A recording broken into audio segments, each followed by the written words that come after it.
जय माता संतोषी। राधे राधे। आज शुक्रवार का दिन है। शुक्रवार का दिन माता संतोषी और माता लक्ष्मी को समर्पित किया जाता है। भक्तों, क्या आपके जीवन में बार बार परेशानियां आ रही हैं? क्या घर में धन की कमी है, मानसिक तनाव या मनोकामनाएं के पूरा न होने से आप चिंतित हैं? तो आज की यह कथा आपके लिए बहुत महत्वपूर्ण है। इसलिए इस वीडियो को अंत तक अवश्य देखें, क्योंकि अंत में मैं बताऊंगी संतोषी माता के व्रत से जुड़े कुछ ऐसे विशेष नियम और चमत्कारी लाभ जिनके बारे में बहुत कम लोग जानते हैं। कहा जाता है कि जो भक्त सच्चे मन से माता संतोषी का व्रत करता है, उसकी हर इच्छा माता संतोषी अवश्य पूर्ण करती हैं।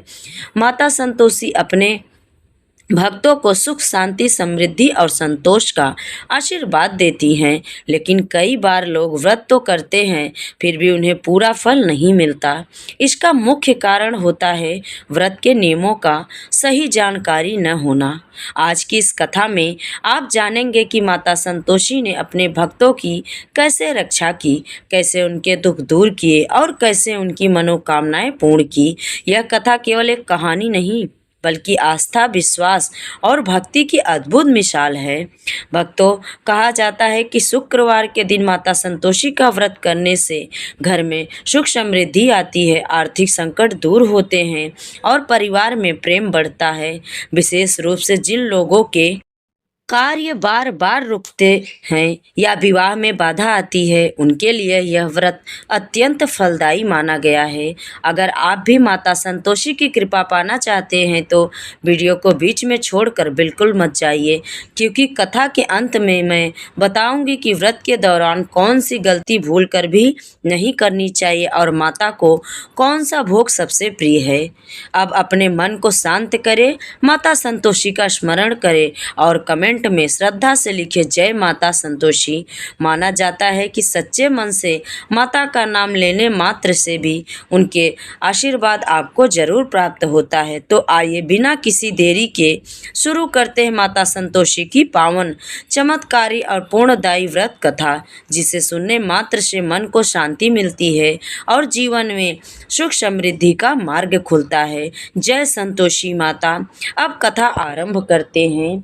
एक गांव में एक बुढ़िया रहती थी, जिसके 7 बेटे थे। 6 कमाने वाले थे और एक निकम्मा था। बुढ़िया माँ 6 पुत्रों का जूठन 7वें पुत्र को देती थी। 7वां पुत्र एक दिन अपनी पत्नी से बोला, देखो मेरी माता का मुझ पर कितना प्रेम है। वह बोली, क्यों नहीं, सबका जूठा बचा हुआ तुमको खिलाती है। वह बोला, जब तक आंखों से न देखे मान नहीं सकता। पत्नी ने कहा हंसकर, देख लोगे तब मानोगे। कुछ दिन बाद एक बड़ा त्योहार आया। घर में 7 प्रकार के भोजन और चूरमे के लड्डू बने। वह पत्नी की बात को जांचने के लिए सिर दर्द का बहाना बनाकर पतला कपड़ा सिर पर ओढ़कर रसोई में जाकर सो गया और कपड़े में से सब देखता रहा। 6 भाई उसके आए और भोजन करने लगे। उसने देखा माँ ने उसके लिए सुंदर सुंदर आसन बिछाए, 7 प्रकार की रसोई परोसी और आग्रह विनती कर करके उन्हें भोजन करा रही थी। वह देखता रहा। 6 भाई भोजन करके उठ गए। तब उसकी माँ ने कहा, उनकी थालियों में से लड्डुओं के टुकड़ों को उठाया और एक लड्डू बनाया। जूठन जो सब गिरा था साफ करके माँ ने उसे पुकारा, उठ बेटा उठ, तेरे भाइयों ने भोजन कर लिया, तू भी उठकर भोजन कर ले। उसने कहा, माँ मुझे भोजन नहीं करना, मैं परदेश जा रहा हूँ। माता ने कहा, जाना है तो जा, कल जाता हो तो आज ही चला जा। वह बोला, हाँ हाँ माँ, जा रहा हूँ। यह कहकर वह घर से निकल गया। चलते चलते उसे पत्नी की याद आई। वह गौशाले में कंडे थाप रही थी। वहां जाकर वह बोला, मेरे पास तो कुछ नहीं है, यह अंगूठी है, सो ले लो और अपनी कोई निशानी दे दो। वह बोली, मेरे पास क्या है स्वामी, यह गोबर भरा हाथ है। यह कहकर पत्नी ने दुखी मन से उसकी पीठ पर गोबर के हाथ की छाप मार दी और वह चल दिया। चलते चलते उसे दूर देश पहुंचा। वहां एक साहूकार की दुकान थी। वहां जाकर बोला, सेठ जी मुझे नौकरी पर रख लो, मुझे पैसों की बहुत जरूरत है। साहूकार को नौकर की सख्त जरूरत थी। साहूकार ने कहा, काम देखकर ही तनख्वाह तुमको दिया जाएगा। उसने कहा, ठीक है सेठ जी, आप जैसा ठीक समझे, जैसा मेरा काम रहेगा वैसा ही मुझे आप दाम दीजिएगा। उसे साहूकार के यहाँ नौकरी मिल गई। वह वहां दिन रात काम करने लगा। कुछ दिन में दुकान का लेन देन, हिसाब किताब, ग्राहकों को माल बेचना, सारा काम करने लगा। साहूकार के 7-8 नौकर थे। वे सब चक्कर खाने लगे, लेकिन उसने अपनी लगन, परिश्रम और ईमानदारी से कभी भी पीछे नहीं हटता और सबको पीछे छोड़ दिया। उसे अपने किए का फल मिला। सेठ ने भी उसका काम देखा और सेठ को बहुत अच्छा लगा। उसने 3 महीने में ही उसे मुनाफे में साझेदार बना दिया। परिश्रम करते करते उसको 12 वर्ष बीत गए। वह नगर का एक नामी सेठ बन गया और सेठ अपना सारा कारोबार उस पर छोड़कर कहीं बाहर व्यापार करने चला गया। इधर उसकी पत्नी पर क्या बीती, आइए जानते हैं। सास ससुर उसे दुख देने लगे, गृहस्थी का काम करवाने लगे, उसे लकड़ी लेने जंगल में भेजते। इस बीच घर की रोटियों के आटे से जो भूसी बचती थी, उसकी रोटी बनाकर रख दी जाती और फूटे नारियल की नरेली में, नारियल की नरेली मतलब आप लोग समझते होंगे, नारियल की जो खोपरे रहते हैं उसी में उसको पानी दिया जाने लगा। इस तरह दिन बीतते रहे। एक दिन वह जब जंगल में लकड़ी लेने जा रही थी, तब उसे रास्ते में बहुत सी स्त्रियां माता संतोषी का व्रत करती दिखाई दी। वह वहां खड़ी होकर पूछने लगी, बहनों, यह तुम किस देवता का व्रत करती हो और इसके करने से क्या फल होता है? इस व्रत के करने की क्या विधि है? अगर आप सब अपने इस व्रत का विधान मुझे बताओगी तो बड़ा एहसान होगा। उसमें से एक स्त्री बोली, सुनो बहन, यह संतोषी माता का व्रत है। इसके करने से निर्धनता, दरिद्रता का नाश होता है, लक्ष्मी आती हैं, मन की चिंताएं दूर होती हैं, मन को प्रसन्नता और शांति मिलती है। जिसको पुत्र नहीं रहता उसको पुत्र मिलता है, जिसके पति घर के बाहर हो वह शीघ्र लौट आते हैं, और जो कुंवारी कन्याएं हों उनको मनपसंद वर मिलता है। चलता मुकदमा भी खत्म हो जाता है। घर में जो भी कलह क्लेश की होती है, सुख शांति हो जाती है। घर में धन जायदाद का लाभ होता है, और भी मन में जो आपकी इच्छाएं हो सब माता संतोषी की कृपा से पूरी होती है। इसमें कोई भी संदेह नहीं है। वह पूछने लगी, यह व्रत कैसे किया जाता है, यह भी बताओ तो आपकी बहुत बड़ी कृपा होगी। वह स्त्री कहने लगी, बिना परेशानी से, श्रद्धा और प्रेम से, जितना भी तुमसे बन सके, जितना भी तुम्हारे पास हो, 5.25 पैसे से 5.25 आने, इससे भी ज्यादा शक्ति और भक्ति के अनुसार गुड़ और चना ले। हर शुक्रवार को निराहार रहकर कथा सुनना और कहना, इसके ओम बीच कम नहीं हो टूटे। लगातार नियम पालन करना। सुनने वाला अगर कोई आपको ना मिले तो घी का दीपक जलाकर उसके आगे जल के पात्र को रखकर कथा कहना, लेकिन नियम ना टूटे। जब तक कार्य सिद्ध ना हो, आप जो भी मनोकामना मन में हो वो ना पूरा हो, तब तक नियम पालन करना और कार्य सिद्ध हो जाने पर व्रत का उद्यापन करना। 3 मास में माता पूरा फल प्रदान करती हैं। यदि किसी के ग्रह खोटे हों तो माता 1 वर्ष में भी अवश्य उनको सारी मनोकामना पूर्ण करती हैं। कार्य सिद्ध होने पर ही उद्यापन करना चाहिए, बीच में नहीं। उद्यापन में 2.5 सेर आटे का खाजा, इसी अनुसार खीर, चने का साग बनाना, 8 बच्चों को भोजन कराना, जहां तक तुमको मिल सके देवर के, जेठ के, भाई बंधु या ब्राह्मण के लड़के या रिश्तेदार के, पड़ोसियों के लड़के बुला लेना, उन्हें भोजन कराना, और जितनी तुम्हारी क्षमता हो दक्षिणा माता का नियम पूरा करना। ध्यान रखना उस दिन घर में कोई भी खट्टी चीजें ना खाए। यह सुनकर वह वहां से चल दी। रास्ते में लकड़ी के बोझ को बेच दिया और उन पैसों से गुड़ चना ले माता का व्रत की तैयारी करके आगे चली। रास्ते में संतोषी माता के मंदिर में जाकर माता के पैरों में लौटने लगी, विनती करने लगी, माँ, मैं दीन हूँ, निपट हूँ, मूर्ख हूँ, व्रत के मैं कुछ भी नियम नहीं जानती, मैं बहुत दुखी हूँ। हे माता, मेरा दुख दूर करो, मैं आपके शरण में आई हूँ। माता को उस स्त्री पर दया आ गई। एक शुक्रवार बीता कि दूसरे शुक्रवार को उसके पति का पत्र आया और जैसे ही तीसरा शुक्रवार आया उसका भेजा हुआ पैसा आ गया। यह देखकर जेठानी लोग मुंह बनाने लगी। इतने दिनों बाद इतना पैसा आया है, इसमें क्या बड़ाई है। लड़के ताना देने लगे। चाची के पास अब पत्र आने लगे, रुपया आने लगा। अब तो चाची की खातिरदारी बढ़ेगी। अब तो चाची बुलाने से भी नहीं बोलेगी। बेचारी सरलता से कहती, भैया पत्र आए या रुपया आए हम सबके लिए तो अच्छा ही है। ऐसा कहकर आंखों में आंसू भरकर माता संतोषी के मंदिर में जाकर बैठ जाती और मातेश्वरी के चरणों में गिरकर रोने लगती। माँ, मैंने तुमसे पैसा कम मांगा, मुझे पैसे से क्या काम, मुझे तो अपने सुहाग से काम है। मैं तो अपने स्वामी के दर्शन और सेवा मांगती हूँ। तब माता ने प्रसन्न होकर कहा, जा बेटी, तेरा स्वामी जल्द ही आएगा। यह सुन खुशी से बावली हो वह घर आकर काम करने लगी। माता संतोषी ने विचार करने लगी कि इस भोली पुत्री को तो मैंने कह दिया कि तेरा पति जरूर आएगा, जल्दी आएगा, पर आएगा कहाँ से। वह तो इसे अपने स्वप्न में भी कभी याद नहीं करता। ये तो इसको भूल ही गया है। उसे इसकी याद दिलाने के लिए मुझे ही उसके पास जाना पड़ेगा। संतोषी माता ने उस बुढ़िया के बेटे को सपने में समझाया, पुत्र, तेरी घरवाली कष्ट उठा रही है।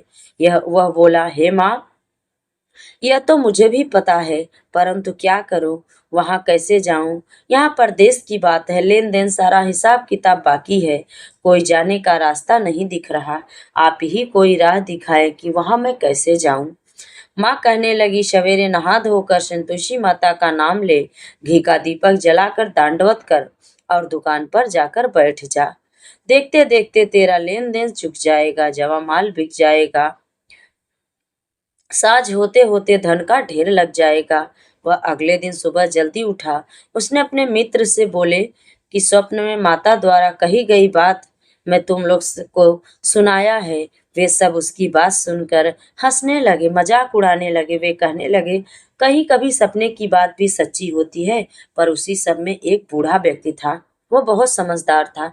वह बोला, देखो भाई, मेरी बात मानो, इस तरह सच या झूठ कहने के बदले देवता ने जैसा कहा है वैसा ही करो, तेरा क्या जाता है। बूढ़े की बात मानकर नहा धोकर उसने माता संतोषी को प्रणाम किया। फिर घी का दीपक जलाकर दुकान पर बैठा। शाम तक धन का ढेर लग गया। वह हैरान हुआ, मन में संतोषी माता का नाम ले प्रसन्न हो घर जाने के लिए गहना कपड़ा सामान सब खरीदने लगा। सब काम से निपट कर जैसे फ्री हुआ, वो अपने घर के लिए रवाना हुआ। उधर उसको पत्नी जंगल में लकड़ी लेने गई थी। लौटते वक्त थक जाने के कारण संतोषी माता के मंदिर पर विश्राम करने लगी। यह तो उसका रोज का रुकने का स्थान था। माँ जब भी जाती लकड़ी लेने, माता संतोषी के मंदिर जब अवश्य जाती और वहां कुछ टाइम बैठकर माता संतोषी से अपने दुख सुख की बातें कहती। धूल उड़ती देख उसने माता से पूछा, हे माँ, यह धूल कैसी उड़ रही है। माँ ने कहा, हे पुत्री, तेरा पति आ रहा है। अब तू ऐसा कर, लकड़ियों के 3 बोझ बना, एक नदी के किनारे रख, दूसरा मेरे मंदिर पर और तीसरा अपने सिर पर लेकर जा।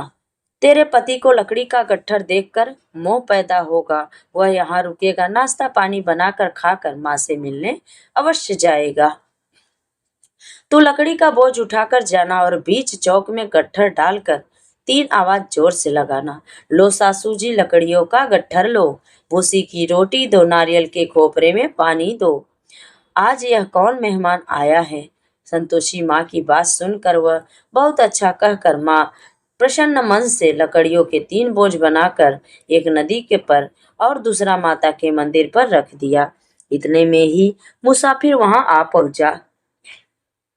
सूखी लकड़ी देखकर उसको इच्छा हुई कि अब यहीं विश्राम कर ले और भोजन बनाकर खाकर फिर अपने गांव की तरफ चले। इस प्रकार भोजन कर विश्राम कर वह अपने गांव में आ गया। उसी समय बहू सिर पर लकड़ी का गट्ठर लेकर आई। उसने गट्ठर को आंगन में डालकर जोर से 3 आवाज लगाई, लो सासू जी लकड़ी का गट्ठर लो, भूसी की रोटी दो, नारियल के खोपरे में पानी दो। आज कौन मेहमान आया है। यह सुनकर सास ने अपने दिए हुए कष्टों को अपने बेटे के सामने बहू को बहुत प्यार से बोली, बहू तू ऐसा क्यों कहती है, तेरा मालिक ही तो आया है, बैठ मीठा भात खा, नए कपड़े पहन, गहने पहन। पत्नी की आवाज सुनकर उसका स्वामी बाहर आया और उसके हाथ में पहनी अंगूठी देखकर बहुत व्याकुल हो गया और पहचान गया। उसने माँ से पूछा, माँ यह कौन है? माँ बोली, बेटा तेरी पत्नी है, आज 12 वर्ष हो गए जब से तू गया है, तब से सारे गांव में जानवर की तरह भटकती फिरती है, काम काज कुछ करती नहीं, 4 टाइम आकर खाना खाकर चली जाती है। अब तुझे देखकर भूसी की रोटी और नारियल के खोपरे में पानी मांगती है। वह बोला, माँ मैंने इसे भी देखा है और तुम्हें भी, मुझे दूसरे घर की चाबी दो, मैं उसमें रहूंगा। माँ बोली, ठीक है बेटा, जैसी तेरी मर्जी। माँ ने चाबी का गुच्छा बेटे के सामने रख दिया। उसने दूसरे घर को खोलकर सारा सामान जमाया। एक ही दिन में राजा जैसा महल बनाकर ठाट बाट बन गया। अब क्या था, अब सुख भोगने लगी। अगला शुक्रवार उसने पति से कहा, मुझे संतोषी माता का उद्यापन करना है। पति बोला, बहुत अच्छा, खुशी से कर लो। वह उद्यापन की तैयारी करने लगी। जेठ के लड़कों को भोजन के लिए कहने लगी। उन्होंने मंजूर तो किया कि आऊंगा, लेकिन पीछे से जेठानी ने अपने बच्चों को सिखाया, देखो भोजन के समय सब लोग खटाई मांगना, जिससे उस उद्यापन पूरा न हो। लड़के भोजन करने आए, खीर पेट भर कर खाई, परंतु बात याद आते ही कहने लगे, हमें कुछ खटाई खाने को दो, खीर खाना हमें भाता नहीं, देखकर अरुचि होती है। लड़के उठ खड़े हुए, बोले, पैसे लाओ। बोली बहू को कुछ नहीं जानती थी, उसने उन्हें पैसा दे दिए। लड़कों ने बाजार जाकर उन पैसों से इमली खरीदी और खटाई। यह देखकर बहू पर माताजी कोप हो गई। राजा के दूत उसके पति को पकड़ ले गए। अब सब मालूम हो जाएगा जब जेल की रोटी खाएगा, ऐसा उसकी जेठानी लोग बोलने लगी। बहू से यह वचन सहन नहीं हुआ। वह संतोषी माता के मंदिर में गई और कहने लगी, माता तुमने यह क्या किया? हंसाकर क्यों रुलाने लगी? माता बोली, पुत्री तूने मेरा व्रत भंग किया है, इतनी जल्दी सब बातें भूल गई? वह बोली, माता भूल तो नहीं गई हूँ, न कुछ अपराध किया है, मुझे तो लड़कों ने भूल में डाल दिया, मुझे क्षमा करो। माँ बोली, हे ये भूल अब कभी मत करना। यह बोली, हाँ माँ अब कोई भूल नहीं होगी। अब बताओ मेरे पति कैसे आएंगे? माँ बोली, पुत्री जा, तेरा पति तुझे रास्ते में ही आता मिलेगा। वो मंदिर से निकलकर बाहर आई तो रास्ते में उसे अपना पति आता हुआ दिखा। उसने पूछा, हे स्वामी आप कहाँ गए थे?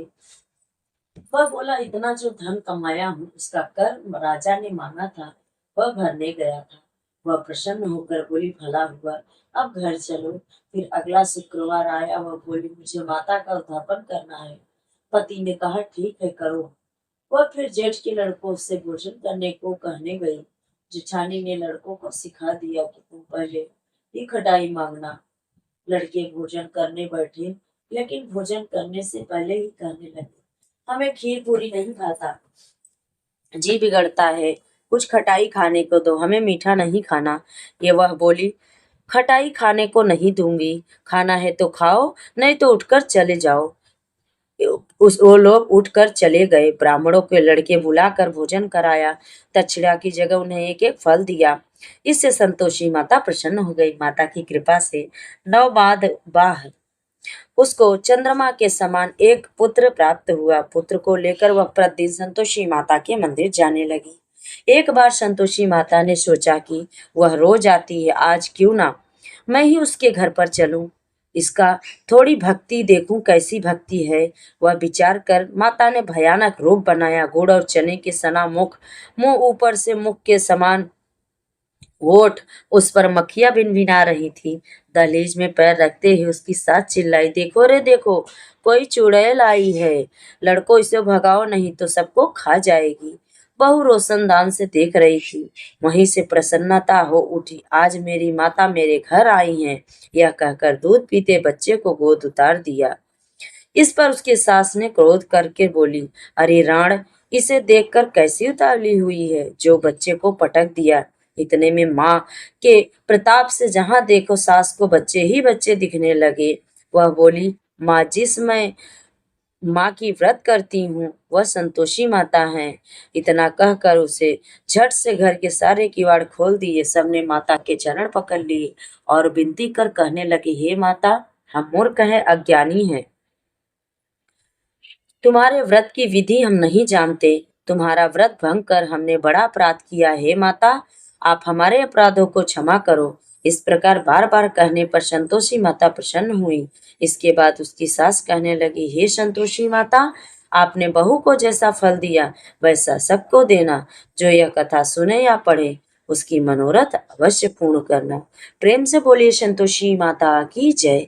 हे माँ संतोषी, अपनी कृपा आप अपने भक्तों पर सदैव बनाए रखना।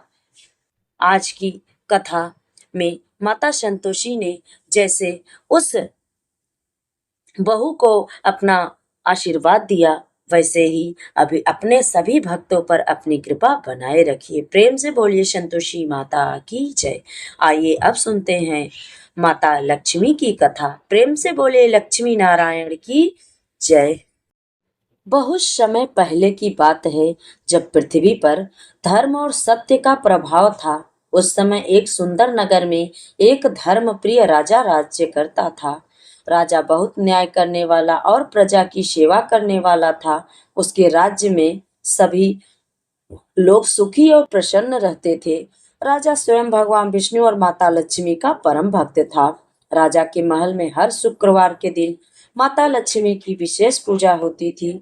महल को स्वच्छ किया जाता था, दीप जलाकर जाते थे, कमल के फूल अर्पित किए जाते थे और पूरे श्रद्धा भाव से माता लक्ष्मी का स्मरण किया जाता था। राजा का विश्वास था कि जिस घर में भक्ति, प्रेम, दया और पवित्रता रहती है, वहाँ माता लक्ष्मी सदैव निवास करती हैं। उसी नगर में एक गरीब ब्राह्मण भी रहता था। वह बहुत विद्वान और धार्मिक था, लेकिन उसके घर में धन की बहुत कमी थी। उसकी पत्नी भी बहुत सरल और श्रद्धालु थी। दोनों पति पत्नी कठिन परिस्थितियों में भी भगवान का नाम लेते थे और जो कुछ मिलता उसी में संतोष रखते थे। ब्राह्मण की पत्नी प्रतिदिन सुबह जल्दी उठती, घर की सफाई करती, आंगन में जल का छिड़काव करती और माता लक्ष्मी का ध्यान करती थी। लेकिन गरीबी के कारण कई बार घर में भोजन की भी कमी हो जाती थी। फिर भी उसके मन में कभी शिकायत नहीं आती थी। एक दिन शुक्रवार का पवित्र दिन था। ब्राह्मण की पत्नी ने सुबह स्नान किया, घर को साफ किया और एक छोटे से स्थान पर माता लक्ष्मी की प्रतिमा रखकर पूजा करने लगी। उसने माता लक्ष्मी से प्रार्थना की, हे माँ लक्ष्मी, मेरे घर में धन की कमी है, लेकिन मेरे मन में आपकी भक्ति की कमी नहीं है। आप मुझे इतना सामर्थ्य दे कि मैं धर्म के मार्ग पर चल सकूं और किसी जरूरतमंद की सहायता कर सकूं।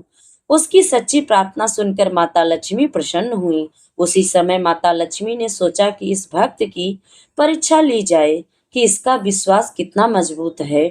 माता लक्ष्मी एक वृद्ध महिला का रूप धारण करके उस ब्राह्मण के घर पहुंची। वृद्ध महिला ने दरवाजे पर आकर आवाज लगाई, बेटी, क्या मुझे थोड़ा जल और भोजन मिल सकता है? ब्राह्मण की पत्नी ने देखा कि घर में भोजन बहुत कम है, लेकिन उसने सोचा कि अतिथि भगवान का रूप होते हैं। उसने बिना चिंता किए अपना भोजन उस वृद्ध महिला को दे दिया और स्वयं भूखी रह गई। वृद्ध महिला ने पूछा, बेटी, तुम्हारे घर में इतना कम भोजन था, फिर भी तुमने मुझे भोजन दे दिया। ब्राह्मण की पत्नी ने विनम्रता से कहा, माता, किसी भूखे को भोजन देना ही सबसे बड़ा धर्म है। अगर मेरी वजह से किसी की भूख मिट सकती है तो इससे बड़ा सौभाग्य मेरे लिए क्या हो सकता है। यह सुनकर माता लक्ष्मी बहुत प्रसन्न हुई। उन्होंने अपना वास्तविक दिव्य स्वरूप प्रकट किया। माता लक्ष्मी को अपने सामने देखकर ब्राह्मण की पत्नी की आंखों में आंसू आ गए। वह हाथ जोड़कर माता की स्तुति करने लगी। माता लक्ष्मी ने कहा, हे पुत्री, तुम्हारी श्रद्धा और सेवा भाव से मैं प्रसन्न हूँ। तुमने गरीबी में भी अपना धर्म नहीं छोड़ा, इसलिए मेरे आशीर्वाद से तुम्हारे घर में कभी अन्न की कमी नहीं होगी और तुम्हारे जीवन में सुख शांति का वास होगा। माता लक्ष्मी ने उसे शुक्रवार का व्रत महत्व बताया और कहा, जो व्यक्ति शुक्रवार के दिन श्रद्धा से मेरा स्मरण करता है, घर को स्वच्छ रखता है, सत्य बोलता है, जो गरीब जरूरतमंदों की सहायता करता है, और अहंकार से दूर रहता है उसके जीवन में मेरी कृपा सदैव बनी रहती है। ब्राह्मण की पत्नी ने माता लक्ष्मी को प्रणाम किया और उस दिन से नियमित रूप से शुक्रवार का व्रत और पूजन करने लगी। कुछ समय बाद उसके घर की परिस्थितियां बदलने लगी, लेकिन सबसे बड़ा परिवर्तन उसके मन में आया। उसका विश्वास और भी मजबूत हो गया। धीरे धीरे उसके घर में सुख समृद्धि आने लगी, लेकिन उसने कभी धन का अभिमान नहीं किया। वह पहले की तरह जरूरतमंदों की सहायता करती रही और माता लक्ष्मी का स्मरण करती रही। उस नगर के लोग भी उसके अच्छे व्यवहार से प्रभावित हुए और सभी ने समझा कि माता लक्ष्मी की कृपा केवल धन से नहीं, बल्कि अच्छे संस्कार और अच्छे कर्मों से भी प्राप्त होते हैं। ब्राह्मण की पत्नी पर माता लक्ष्मी की कृपा होने लगने के बाद उसके जीवन में धीरे धीरे सुख और शांति आने लगी, लेकिन उसने कभी भी अपने पुराने दिनों को नहीं भुलाया। वह जानती थी कि जो कुछ भी उसे प्राप्त हुआ वह माता लक्ष्मी के आशीर्वाद और भगवान की कृपा से प्राप्त हुआ है। वह प्रतिदिन सुबह उठकर सबसे पहले अपने घर की सफाई करती थी, क्योंकि उसका विश्वास था कि स्वच्छ और पवित्र स्थान पर ही देवी देवताओं का वास होता है। इसके बाद वह स्नान करके माता लक्ष्मी के सामने दीपक जलाती और प्रार्थना करती, हे मां लक्ष्मी, आपने मेरे कठिन समय में मेरा साथ दिया है। मैं हमेशा आपके चरणों में श्रद्धा बनाए रखूं और मेरे मन में कभी अहंकार ना आए। उसकी भक्ति देखकर माता लक्ष्मी सदैव प्रसन्न रहती थी। कुछ समय बाद उस नगर के राजा को भी उस ब्राह्मण परिवार के बारे में पता चला। राजा ने सुना कि एक गरीब परिवार में रहते हुए भी एक स्त्री ने अपने धर्म और सेवा भाव को कभी नहीं छोड़ा और माता लक्ष्मी की कृपा से उसके जीवन में परिवर्तन आया। राजा ने सोचा कि ऐसे भक्तों का सम्मान करना चाहिए। राजा ने ब्राह्मण को अपने महल में बुलाया और उसका सम्मान किया। राजा ने ब्राह्मण से पूछा, हे विप्र, आपकी पत्नी ने ऐसा कौन सा पूर्ण कार्य किया जिसके कारण माता लक्ष्मी की कृपा आपके घर पर हुई? ब्राह्मण ने विनम्रता से कहा, महाराज, मेरी पत्नी ने केवल श्रद्धा से और सेवा का मार्ग अपनाया है। उसने कभी किसी का बुरा नहीं चाहा और हमेशा संतोष रखा। राजा ने यह बात सुनकर माता लक्ष्मी की महिमा को और अधिक समझा। लेकिन समय बीतने के साथ उस नगर में एक धनी व्यापारी रहने लगा, जिसके पास बहुत धन था, लेकिन उसके मन में घमंड बहुत था। वह सोचता था कि उसके पास जो कुछ भी है वह केवल उसकी बुद्धि और मेहनत के कारण है। वह भगवान और माता लक्ष्मी की कृपा को महत्व कभी नहीं देता था। एक दिन शुक्रवार का दिन था। नगर के सभी लोग माता लक्ष्मी की पूजा कर रहे थे, लेकिन वह व्यापारी हंसते हुए बोला, धन पूजा करने से नहीं बल्कि व्यापार करने से मिलता है। मुझे किसी देवी देवता की कृपा की आवश्यकता नहीं है। उनकी यह बात सुनकर एक वृद्ध संत ने कहा, हे व्यापारी, धन मनुष्य के कर्मों से आता है, लेकिन धन का अस्थायी रहना ईश्वर की कृपा और अच्छे आचरण पर निर्भर करता है। लेकिन व्यापारी ने संत की बात नहीं मानी। धीरे धीरे उसके व्यवहार में कठोरता आने लगी। वह गरीबों का अपमान करने लगा और अपने धन का घमंड करने लगा। माता लक्ष्मी ने देखा कि धन मिलने के बाद उस व्यक्ति के मन में दया और विनम्रता समाप्त हो गई है। माता लक्ष्मी ने उसे सीख देने का विचार किया। कुछ समय बाद व्यापारी के व्यापार में हानि होने लगी। उसके मित्र उसका साथ छोड़ दिया और उसका धन धीरे धीरे कम होने लगा। जब व्यापारी के जीवन में कठिनाइयां आई, तब उसे अपनी गलतियों का एहसास हुआ। वह एक दिन उसी ब्राह्मण के घर पहुंचा जिस पर माता लक्ष्मी की कृपा हुई थी। उसने ब्राह्मण की पत्नी से कहा, बहन, मेरे पास सब कुछ था, लेकिन मैंने धन का अभिमान किया और धर्म का मार्ग छोड़ दिया। अब मुझे समझ आया है कि धन से बड़ा सदाचार और भक्ति है। ब्राह्मण की पत्नी ने उसे समझाया, धन का सम्मान करो, लेकिन धन को अपना अहंकार मत बनाओ। माता लक्ष्मी वहीं रहती हैं जहाँ प्रेम, दया और सत्य का पालन होता है। धन का सम्मान किया करो। व्यापारी ने अपनी गलतियों के लिए पश्चाताप किया और शुक्रवार के दिन माता लक्ष्मी की पूजा शुरू की। अब वह गरीबों की सहायता करने लगा और जितने जरूरतमंदों को भोजन कराने लगा। उसके जीवन में कुछ फिर से सुख आने लगा, लेकिन इस बार उसके मन में अहंकार नहीं थे। माता लक्ष्मी ने उसे आशीर्वाद दिया क्योंकि उसने धन के सही उपयोग को समझ लिया था। कहा जाता है कि शुक्रवार का व्रत केवल धन प्राप्ति के लिए नहीं, बल्कि मन की शुद्धि और परिवार में सुख शांति के लिए किया जाता है। जो भक्त श्रद्धा से माता लक्ष्मी का पूजन करता है, अपने घर को पवित्र रखता है और अच्छे कर्म करता है और दूसरों का सम्मान करता है, माता लक्ष्मी उसके जीवन में कृपा और मंगल का प्रकाश फैलाती हैं। इस प्रकार शुक्र व्रत की महिमा पूरे नगर में फैल गई और सभी लोग माता लक्ष्मी की भक्ति करने लगे। प्रेम से बोले लक्ष्मी माता की जय। माता संतोषी के व्रत में भूलकर भी न करे ये गलतियाँ, खट्टी चीज़ों का सेवन न करे। संतोषी माता के व्रत में नींबू, अचार, इमली, अमचूर, खट्टे फल खाना वर्जित माना गया है। व्रत के दिन मन को शांत रखे और किसी से झगड़ा न करे। माता संतोषी सत्य और संतोष की देवी हैं, इसलिए असत्य से आप सब दूर रहें। गरीब, बुजुर्ग या जरूरतमंद व्यक्ति का अनादर न करें। व्रत पूरा होने पर विधि विधान से उद्यापन करना चाहिए। संतोषी माता को गुड़ और चने का भोग सबसे प्रिय माना जाता है। व्रत के दिन माता को गुड़ और चने भुने हुए अर्पित करें और प्रसाद के रूप में बांटें। इससे माता शीघ्र प्रसन्न होकर भक्तों की मनोकामना पूर्ण करती हैं। याद रखिए, संतोषी माता के व्रत में खट्टी चीज़ों का सेवन भूल कर भी नहीं करना चाहिए और माता को सबसे प्रिय गुड़ और चने का भोग जरूर लगाए। जो भक्त श्रद्धा और विश्वास से यह भोग अर्पित करता है, उस पर माता की विशेष कृपा बनी रहती है। प्रेम से बोलिए संतोषी माता की जय, माता लक्ष्मी की जय। तो ये रही आज की शुक्रवार की व्रत कथा। अगर आप सभी को कथा अच्छी लगे तो लाइक, शेयर और चैनल को सब्सक्राइब करना मत भूलिएगा। कमेंट में जय संतोषी माता और जय लक्ष्मी माँ जरूर लिखिएगा। जय श्री हरि।